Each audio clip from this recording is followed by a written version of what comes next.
Hey, what's up everybody? It's Lids, and we're back for some more Gwent, and today we're playing more of the Battle Rush seasonal event, which is an alternate game in which we have just 8 seconds to take our turn and 15 seconds to choose our cards in between rounds. That means this event is all about speed, and that is what we're doing for this deck, so let's go give it a look. So because we have so little time to take our turns in the Battle Rush seasonal event, it is all about playing cards as quickly and efficiently as possible, and therefore minimizing the amount of orders and targeted deployability so that we don't risk that we don't have time to actually use those, otherwise we might accidentally boost our opponent or damage ourselves. Except in this case, we actually are trying to damage ourselves because this deck is going to be a Skellige Patricidal Fury deck that focuses on having a lot of cards that damage our own units and benefit from damaging our own units, most notably cards that do that automatically at the end of our turn. Therefore, it minimizes our clicks and makes things that much easier for us. So we have, of course, the staple Fucusya, which we'll likely use to get either Rioghan out from our deck or a highly base power increased Melusine. Artis is, of course, one of the key cards for self-damage. We'll get a 4 provision cultist out from our deck when we play him, and that is, well, we have a few of them, but probably going to end up being a Svalblod Fanatic, which will then actually get powered up when that happens. And then once we have him on the board, Artis that is, every card after that will get damaged by half its power when it gets played, and since we have cards that benefit from getting damaged, that should help us and hurt our opponent. Olaf, high base power, but likes getting damaged because when he does get damaged, this order ability turns into a boost. Melusine, so good at so many different things, but in this case, mostly for the self-damage on both sides of her, and also, well, self-damage herself, but that's not as relevant. Her base power getting increased is often a factor as well, because we can use Melusine, or rather we can use Fucusya or Sigrdrifa's Rite to get her back, and since that base power will carry over, that means we can get a humongous point slam with her in round 2 or round 3.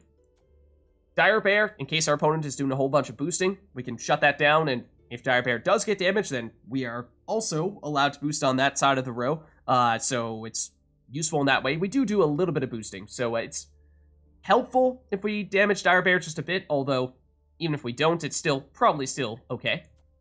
Roach, just for thinning. Sigrdrifa's Rite, mentioned it before, to get a card from our graveyard back onto the board. Likely going to be either Melusine if she has a lot of increased base power, or if we're looking for another source of self-damage, or Rioghan, who starts in our graveyard and will trigger any outstanding rain that we may have on our opponent's side of the board. Here is Rioghan, and that's exactly what he does when there's rain on the opposing side of the board. He'll make sure that all that stuff triggers immediately. We don't have a ton of rain in this deck. It's mostly just coming from Melusine, so it's probably not a huge factor. It's mostly just so that we have an automatic target for our Sigrdrifa's Rites, and at 8 power. Not bad, and also gives us a little bit of deck thinning of sorts in that way as well. Sigvald, another target for self-damage. Vildkaarl, another target for self-damage. In Sigvald's case, it was to damage our opponent. In Vildkaarl's case, it's for transforming into a higher base power unit. Knickers for more thinning. Drummond Berserker, self-damage is fine on him, and when he's in his Drummond Berserker form, he deals damage to our opponent. Drummond Shieldmaiden, a little bit of self-damage. All we're looking for here, just poking her once will summon the other one out from our deck and therefore give us some thinning and extra points. Bearwitcher Mentor is our finisher, assuming that, at least on our side of the board, we're going to have a fair bit of damage units, and hopefully we'll have a little bit of damage to damage some of our opponent's units as well. Could turn this into a pretty big point slam at the end of the round. Svalblod Priest, another source of self-damage and a point-scoring engine. It does boost itself, so just be careful not to put this in the same row as an undamaged Dire Bear, otherwise you will perhaps accidentally shut this down. Then Hermit, another source of self-damage. A little bit limited, because once it gets healed all the way back up to its starting 7 power, then it stops doing the self-damage, so not quite as useful for the self-damage purposes as some of our other cards. Svalblod Fanatic, we mentioned it earlier, this is probably the target of Artis, and when it does get damaged, it gets converted into a higher base power unit, so that's useful. And then the Armored Drakkar is another option for self-damage. You can put it next to Melusine. You'd like to make sure that you still have at least one cultist next to Melusine on the other side, though, so you can still use Melusine's order ability. But other than that, it's just another card to add to the list of ones that don't mind taking damage. And that's overall a look at the deck, and like I said, it is all about having a bunch of cards that will automatically damage our own units at the end of our turn, and having a bunch of cards that actually benefit from self-damage. a little hard to keep track of exactly how many points we're going to have at the end of a turn because of the self-damage, and sometimes losing points has us on net actually gaining points. So that aspect is a little tricky, but the fact that we oftentimes don't actually need to click any order abilities on our turn is very useful in this event. So let's go see it in action. Alright, so going up against Scoia'tael here, and they'll go first. And we will get rid of Roach and Knickers because we want to keep them both in our deck. And we're probably looking to start things off with, did I see Melusine? I did. Because we want to get her to give us some range, some self-damage, increase her base power to bring her back with Sigrdrifa's Rite in a later round, or Fucusya. This is a slow play for them. And they do get a sentry out there. I think we will use this on our first turn. Question is mostly, who are we putting next to Melusine? And it could be a Hermit, it could be a Fanatic, it could be Olaf. I think we'll finish with a Shieldmaiden next to her, because we only want to damage this once. Could even be Sigvald next to her. I think we'll go Svalblod Priest as well. Let's go with the Priest. And that means we should be able to do that damage. And it does drop Melusine down a little bit, but actually getting Knickers here in this same row is useful, because that gives us one more turn. No, but that's why I was a little reluctant to use the order ability, because it might have gotten Melusine down into removal range. We could technically bring her back. I actually do kind of want to bring her back, especially because we do have the means to bring her back once again with Fucusya. Now, it does mean we're not going to get Rioghan, but I think that is still worth doing, because huge base power Melusine is just so incredibly powerful. I do love a high base power Melusine, so I think given how we lost our cultist on one side of Melusine, I mean, eventually we will, in fact, immediately destroy Knickers, but now Melusine is surrounded by cultists, so we should be fine there. And Berserker might be next. Okay, so they're going Waylay Bomb.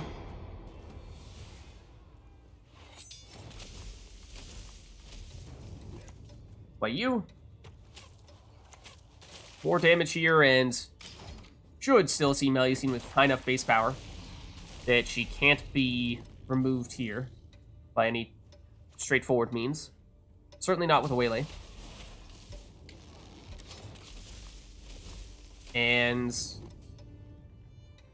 timing-wise,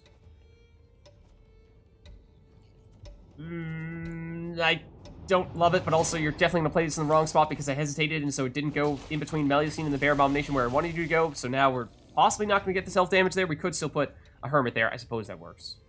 Go Hermit next to here. Sim lost Waylay Bomb round 1, I assume. Okay, now that technically is enough to take care of Melusine, or you're technically going to hit this and make it so we don't even need to do this. I think we will. I don't love it, so I ideally would have liked to have saved you. But then again,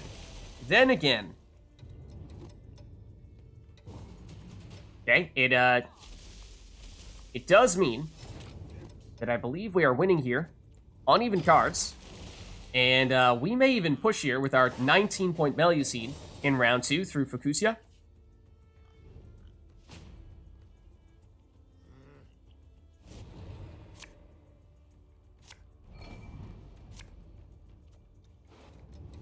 So if we choose to push, we can go Fucusya into Melusine. We have Artis, which can cause some trouble. I think we might want to dump you and you. Okay. Or we dry pass, since we won uneven, force them to go a card down and get double last say in round 3. That's pretty hard to argue against that.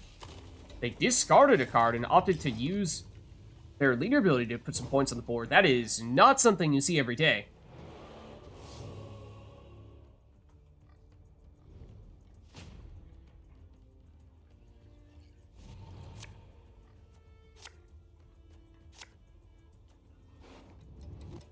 Okay, they seem like they're mostly damage checks. I'm not sure how much value we're going to get out of Dire Bear, but I think we probably dump a Hermit. Maybe the other Hermit as well, or this Armored Drakkar. I think might prefer the Armored Drakkar, to tell you the truth, because they have a lot of damage, and I think the Armored Drakkar is a little bit better against their Waylays. Saber-tooth Tiger. Well, see, here's the thing. We're going to immediately Make that irrelevant with Fucusya into Melusine.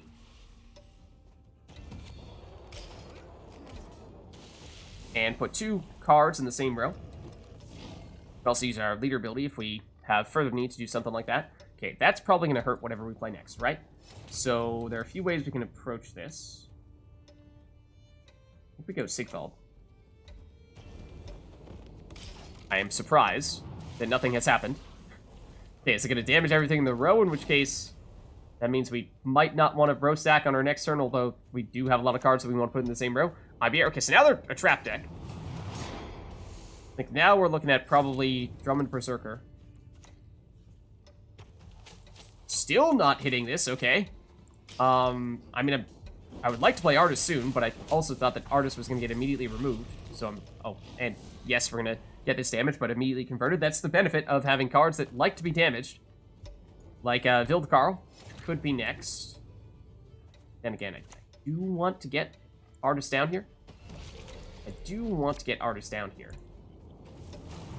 Immediately convert that Bear Abomination. Now, they will probably convert these into Elven Deadeyes using Eldain, which will likely circumvent Artis, which is a little unfortunate.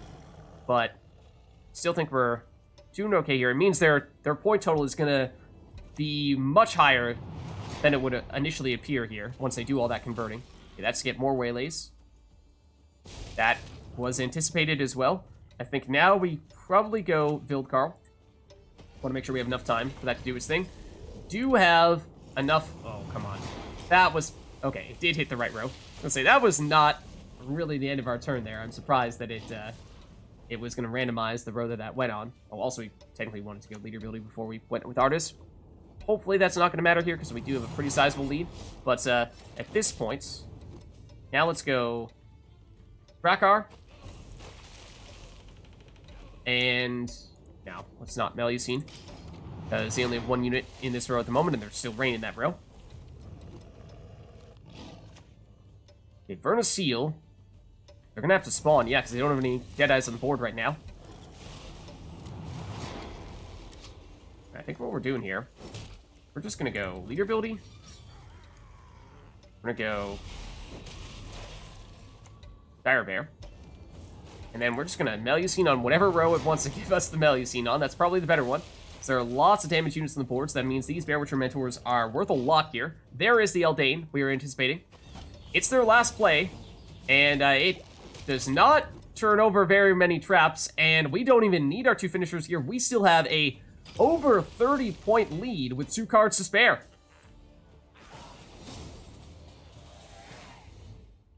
Alright, so coming up against Nilfgaard here.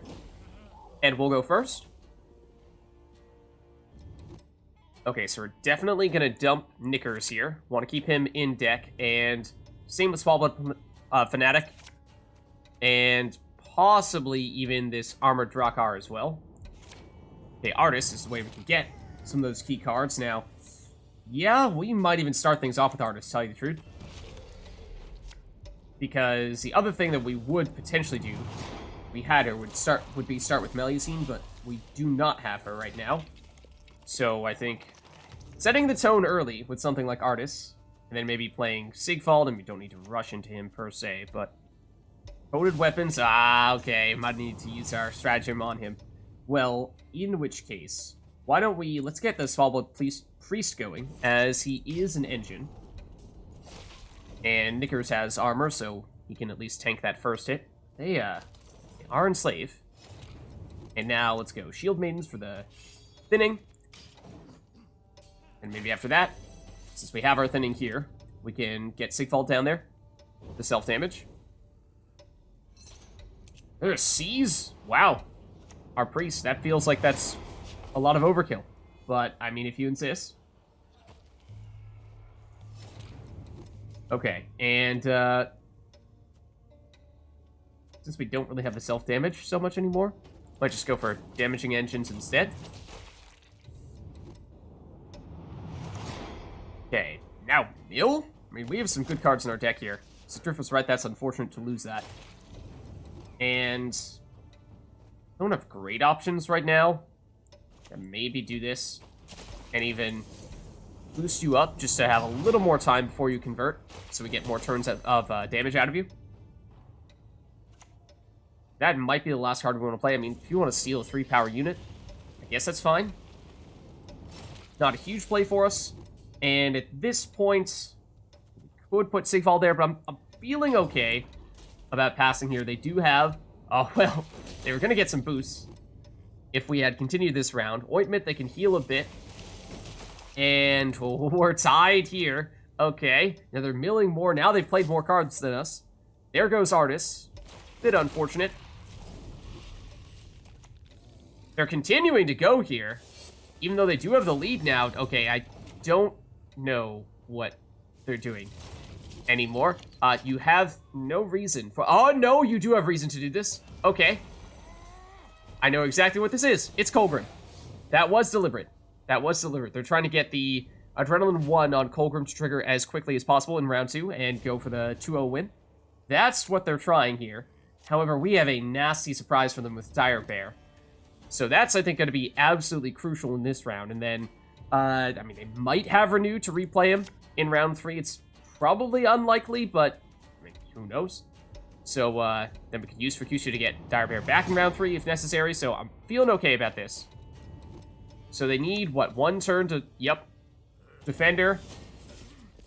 Then it's going to be Kolgrim. Then it's probably going to be a, okay, hold on. Let's go... Get you down. And we'll put it in the range row, because Kolgrim's going to go here. It's going to be a Letho Kingslayer to transform into a second Kolgrim, in all likelihood. There's Kolgrim. So yeah, we could have proactively played Dire Bear, I suppose, but you must go down.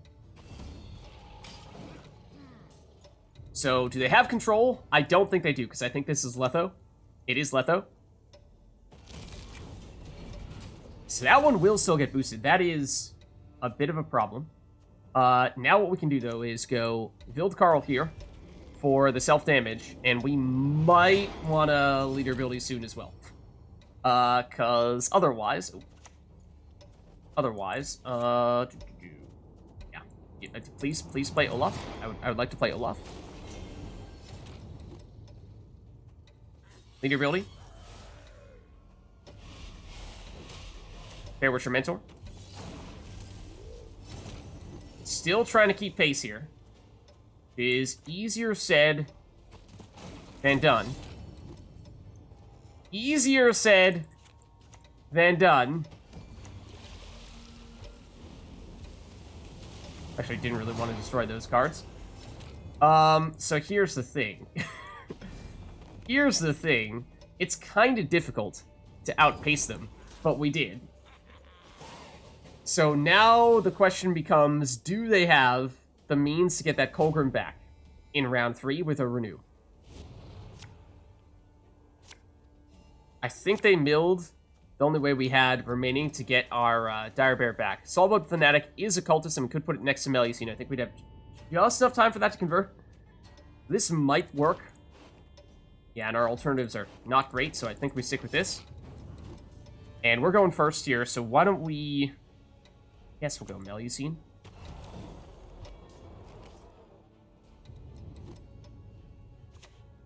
Okay, Hefty Helga. Shield is going to be a little annoying because we are going to have a bit of damage here. So that is going to tank some of the damage. I think we need to get you down. Because otherwise you are not going to have time to convert, I don't think. And deliberately waiting on Melusine because although you... can't quite destroy... Yes, you can destroy here. That's unfortunate. We can do this. Not gonna have all the time in the world for your damage, unfortunately, but again, with the shield, that's it's not the biggest of factors. The assassination is not quite enough. You did not want to hit that, because now it converts, and we take the win. Alright, so going up against Scoia'tael here, and they'll go first. Okay, and we have both Knickers and Roach in hand, so let's get rid of them. And our plan here is probably to go Melusine. We'd like to get the thinning out of the Shieldmaiden, but that's maybe more a last turn type of thing, because we only need to damage her once, whereas things like Artis can give us a whole lot more self-damage. We don't have many of our really big self-damage cards, so we might save Artis. Go for other cultists next to Melusine instead. Okay, so they're a Waylay deck. Elf Overload deck. So let's... I think we'll still go Melusine first here. That'll get out Roach. And next turn... I mean, Svalblod Priest would be probably the best for generating points, but damaging Melusine when they probably have some damage is maybe not the best option. Or at least not an option that I feel super comfortable with, but I think all that means is that we will not use Melusine's order ability here. So she can hold on for a little while longer, because we obviously want to give her some time to increase her base power, and then we can use Sigrdrifa's Rite in a later round to get a higher base power Melusine for a huge point slam. And I think that means we'll put you on the other side, since you can take the damage from Melusine, and now Melusine will increase her base power by 2 every turn. So on net, she's getting damaged by 1, but base power increasing by 2. So we might be looking at feeling a little more comfortable about this order ability soon, but we know they have a bunch of waylays, which is why I'm deliberately not doing it yet. They didn't really want to do that. Okay. Now... maybe we go Fanatic. Yeah, well, now we don't really have a choice. We don't... oh, we can put some self-damage with Hermit next to it, I suppose. I was gonna say, didn't really want to put it in the Drakkar's place, because then Drakkar would not be getting the boost anymore. Okay, I'm not really sure why they passed there. We now know this is safe. And we can play one more turn if we'd like, although we don't need to. Then again, it does mean... tell you what, I think we will. So we'll get the thinning, and it means one more turn for Melusine to increase her base power, which, assuming that we will, bring her back with Sigrdrifa's Rite in a later round. That base power is a nice thing to have, because she's 18 points right now, so that is a very nice luxury to have. And it just meant it was really the difference between, are we going to have a throwaway card or two, or maybe even try to push in round 2 a little bit, or are we just going to dry pass and play exclusively in round 3? And I think, given how we went a little bit longer in round 1 than we had to, that is, the plan is to dry pass. Double Bear Witcher Quartermaster, or Mentor, I think this does still work.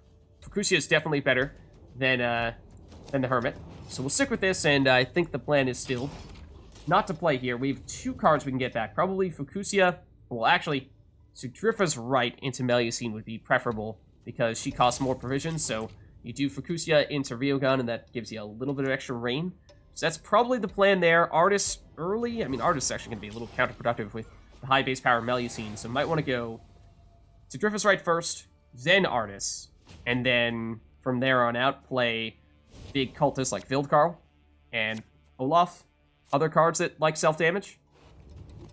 Do we have... I think we already played one of our Fanatics. I think we put the other one back in our deck and we get it out with Artis. Sigvald, I think we can make this work. So again, it's, I think, going to be... okay, so Feign Death for them. Sigrdrifa's Rite into Melusine first, because we want to avoid the damage on Artis. Actually, Artis only triggers when a unit is played, which means Melusine being summoned through Sigrdrifa's Rite is not going to get triggered by that. So I believe we are technically safe with Sigrdrifa's Rite into Melusine, and we avoid taking 9 damage on our Melusine, and that means we get Artis down a little bit earlier, which might warrant... no, don't do it! No! After I just said we were going to wait a turn before getting Melusine out. How dare you? Oh, that makes me so sad. That makes me so incredibly sad.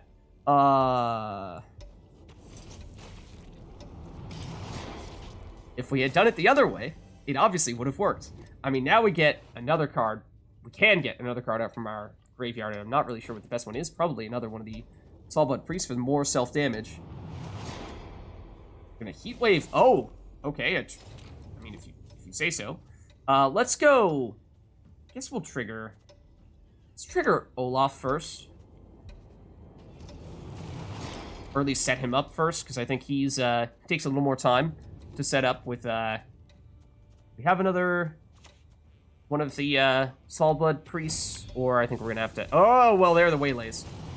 We're going to have to bring him back with Sigrdrifa's Rite or Melusine, but, well, there goes Olaf. And everything else that we had on the board. Okay.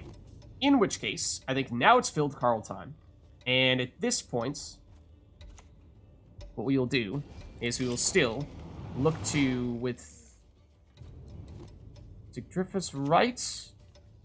Sigrdrifa's Rite we'd ideally use on Rioghan. Yeah, okay, so I think we go Fucusya in that case into the priest, because the priest costs less, so it means more rain, and also we can choose where we put the priest if we want to put it next to Vildkaarl, whereas Sigrdrifa's Rite always summons to the very end of the row. So this is how we're going to get Rioghan.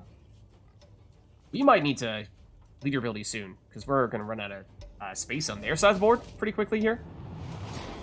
So I think we're now probably looking at you, and then leader ability here, and either row is pretty cramped. Only have room for 2, which normally you wouldn't really... No, don't get that. Normally, you wouldn't want to give your opponent points, but having damaged units is going to power up our Bearwitcher Mentors. Okay, now that you've flipped, we go Sigvald. Not a ton of time for him to get powered up, but of course we were expecting that we would have Melusine to do some more self-damaging. So then it's going to be probably Sigrdrifa's Rite Rioghan. On this turn, that's a lot of damage, but then again, we're kind of okay with that. Let's go here into Rioghan. Don't think the row matters too much. And then, not sure who we want to eat. Probably the Spare Abomination, which my hesitation might have given them enough time to do something about this.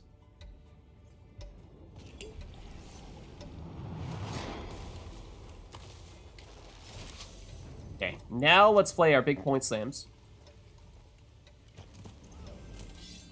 And we shouldn't eat this yet. Technically speaking, these damaged units are still powering up our Bearwitcher Mentors, so we'd like to keep it that way. They're almost out of space. They helped us with that spores. It's kind of weird. But, thank you. Okay, so now we go other Bearwitcher Mentor. Damage. Please eat... Oh, okay. Thank goodness it ate the right one, because that meant we have just enough points to take the win. So there's a look at the Skellige deck for the new Battle Rush seasonal event. If you liked the video, then make sure to like and subscribe button, and leave a comment down below to let me know which other cards, archetypes, and factions you'd like us to experiment with next. Thank you all for watching, and stay tuned this Friday for our new card reveal from the Gwent Black Sun expansion. I'll see you next time.